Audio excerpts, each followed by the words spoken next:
wabarakatuh. Baiklah, perkenalkan saya Nuriatina.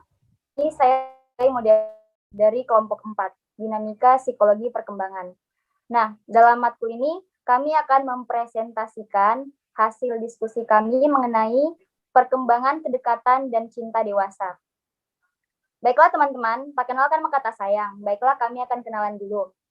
Dalam kelompok kami ini meliputi ada Ajil Helma Meisha Putri, kemudian Ananda Apriliana, Sevia Deyanti, dan Deva. Dan yang terakhir saya sendiri sebagai moderator, Nuriatul Jana. Baiklah, tidak perlu berlama-lama, kita langsung saja ke pembahasan pertama. Akan dibahas oleh Ajil Helma Meisha Putri dan dilanjutkan rekan-rekan sekalian. Baiklah, kepada Ajil Helma Meisha Putri, dipersilahkan. Oke, di sini saya akan membacakan definisi dari kelekatan. Yang pertama yaitu dari Bowlby dalam Hasan dan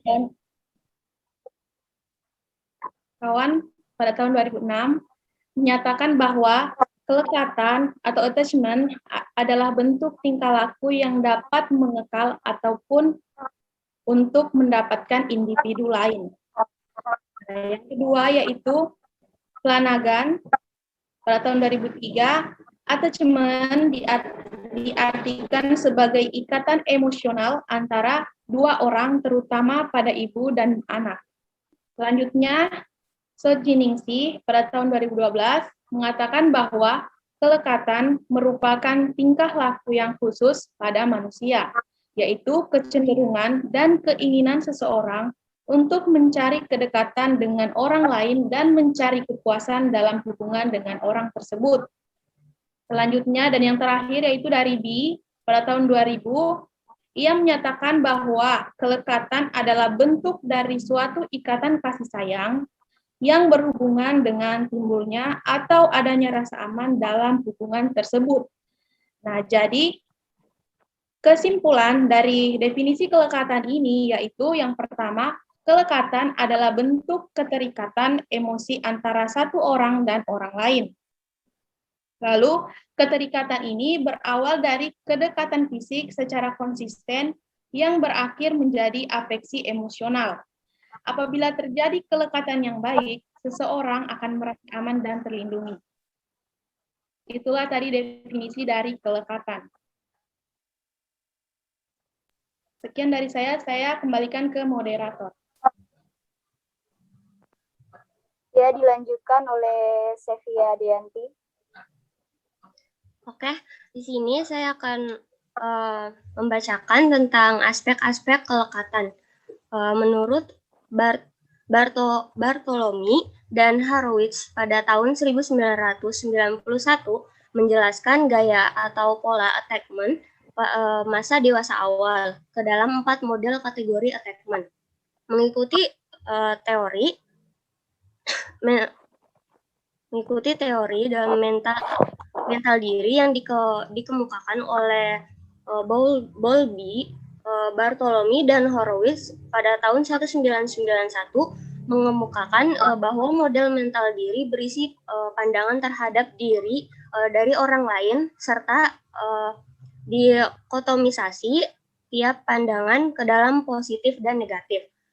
Yang pertama ada secure attachment, yaitu kelekatan aman. Kelekatan aman adalah individu dengan pola ini digambarkan sebagai individu yang mempunyai harga diri dan kepercayaan interpersonal yang tinggi, mempunyai pandangan yang positif tentang dirinya dan orang lain, serta mampu membuat hubungan interpersonal berdasarkan rasa saling percaya. Yang kedua yaitu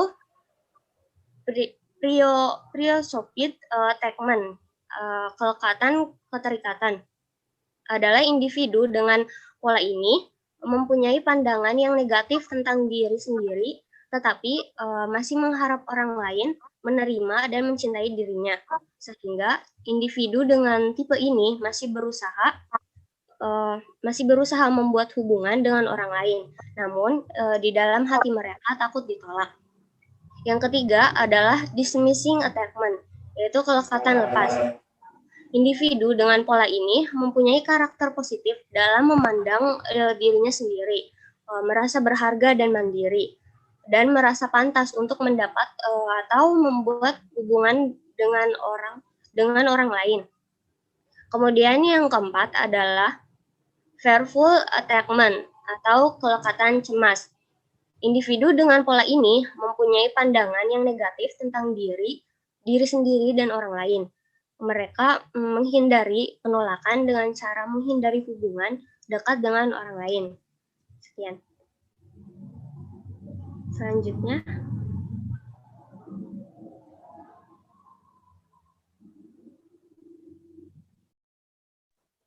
Ya, lanjut.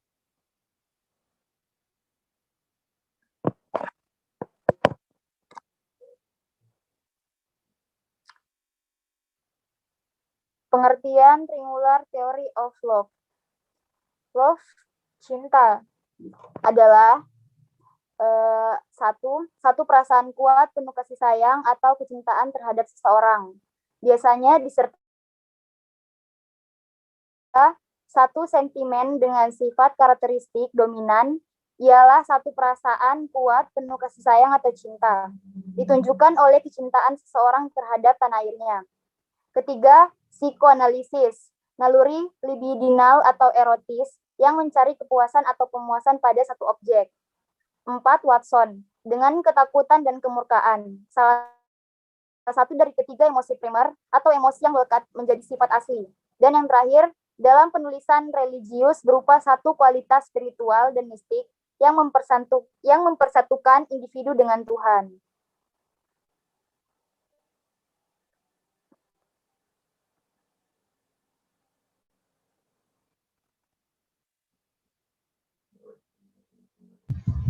Berikutnya saya akan menjelaskan tentang komponen-komponen segitiga cinta Robert J. Sternberg tahun 1986. Nah, komponen-komponen dari segitiga cinta ini terdapat tiga komponen, yaitu intimasi atau keintiman. Nah, intimasi adalah komponen emosional meliputi kedekatan diri yang mengarah pada hubungan, kehangatan, dan kepercayaan. Yang kedua adalah passion, gairah atau nafsu. Nah, pada komponen ini terdapat komponen motivasional yang didasarkan pada dorongan dari dalam diri yang berhubungan dengan hasrat fisik atau seksual. Yang ketiga adalah komitmen. Nah, komitmen ini adalah komponen yang berkaitan dengan pola pikir meliputi keputusan untuk mencintai dan tetap bersama dengan orang yang dicintainya.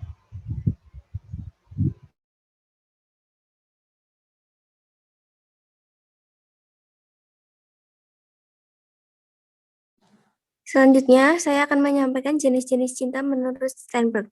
Sternberg 2009 menyebutkan bahwa kombinasi dari ketiga komponen cinta tersebut akan menghasilkan jenis-jenis cinta yang berbeda. Jenis cinta ini memiliki perbedaan dalam jumlah komponen yang terlibat dan komponen mana yang menyusunnya. Jenis-jenis tersebut yaitu yang pertama,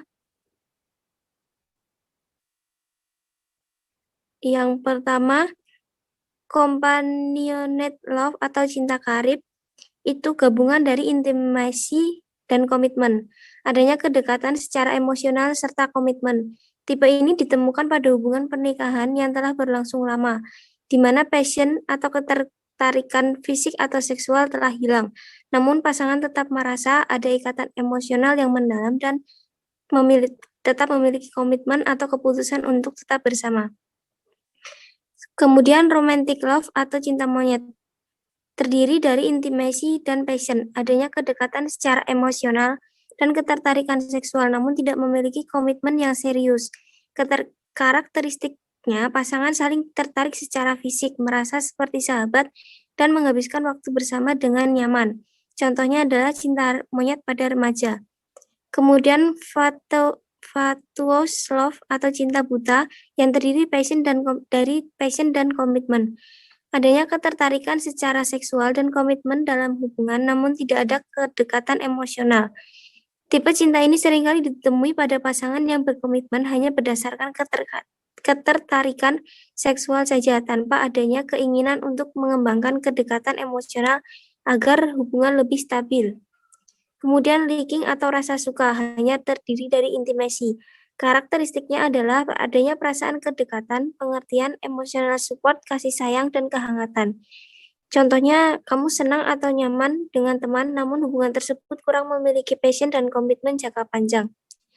Kemudian empty love atau cinta kosong hanya terdiri dari komitmen. Karakteristiknya adalah adanya komitmen yang kuat untuk mempertahankan suatu hubungan. Contohnya adalah pernikahan karena perjodohan. Bisa juga terjadi pada hubungan yang sudah lama, tapi intimasi dan passion sudah berkurang. Misalnya seperti pada pernikahan yang telah hancur, namun harus tetap bertahan demi anak. Kemudian consummate love atau cinta sempurna terdiri dari intimasi, passion, dan komitmen. Cinta yang lengkap dan merepresentasikan hubungan yang ideal. Karakteristiknya pada tipe ini adalah adanya kedekatan emosional, ketertarikan fisik atau seksual, dan komitmen dalam hubungan. Menurut Steinberg, mempertahankan consummate love lebih sulit daripada mencapainya. Yang terakhir, infatuation atau ketergodaan hanya terdiri dari passion saja. Karakteristiknya adalah adanya ketertarikan secara fisik dan seksual. Contohnya cinta pada pandangan pertama. Cinta tipe karena tidak adanya komitmen dan kedekatan emosi.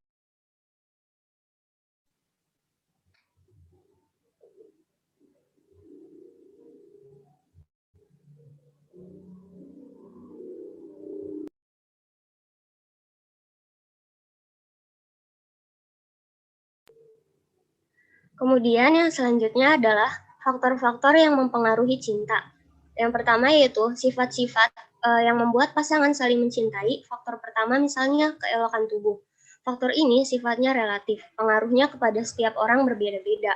Seseorang mungkin biasa-biasa saja melihat pesona kecantikan atau ketampanan seseorang. Yang kedua adalah perhatian kekasih terhadap sifat-sifat tersebut. Individu telah menyadari sifat apa saja yang menyebabkan rasa cinta pada kekasihnya. Perhatiannya pada sifat-sifat itu amat menonjol dan diprioritaskan, mengalahkan perhatiannya pada sifat-sifat lain. Yang terakhir adalah pertautan atau kesesuaian seseorang yang jatuh cinta dengan yang dicintainya. Pertautan jiwa ini merupakan penyebab cinta yang paling kuat. Hal ini merupakan faktor yang menyatukan jiwa kedua insan yang sedang jatuh cinta. Saya lanjutkan mengenai diskusi kasus. Kami mengambil kasus dari cerita Bapak B.J. Habibie dengan Ibu Ainun. Dari kasus cerita tersebut, Bapak Habibie dan Ibu Ainun yang kami baca dan diskusikan, kami menyimpulkan bahwa cinta yang dijalani oleh Bapak Habibie dan Ibu Ainun tercipta karena adanya aspek syukur attachment atau kelekatan aman yang dirasakan oleh Ibu Ainun. Ibu Ainun yakin dan percaya bahwa Bapak Habibie akan memberikan rasa aman dan kasih sayang yang tulus kepada dia. Selain aspek itu, mereka juga memiliki 3 komponen cinta yang saling melengkapi, sehingga menjadikan hubungan mereka bertahan lama. Dari aspek dan 3 komponen inilah yang menjadikan hubungan Bapak Habibie dan Ibu Ainun harmonis dan rasa takut ditinggalkan. Walaupun Bapak Habibie harus menerima kenyataan bahwa Ibu Ainun harus kembali kepada Sang Maha Kuasa terlebih dahulu, tetapi Pak Habibie tetap setia kepada Ibu Ainun. Bapak Habibie selalu mengunjungi makam Ibu Ainun sebagai bukti kesetiaannya. Baiklah teman-teman, mungkin ini saja yang dapat kami sampaikan. Semoga dapat bermanfaat bagi kita semua. Sekian dari kelompok kami. Wabillahi taufiq wal hidayah. Wassalamualaikum warahmatullahi wabarakatuh.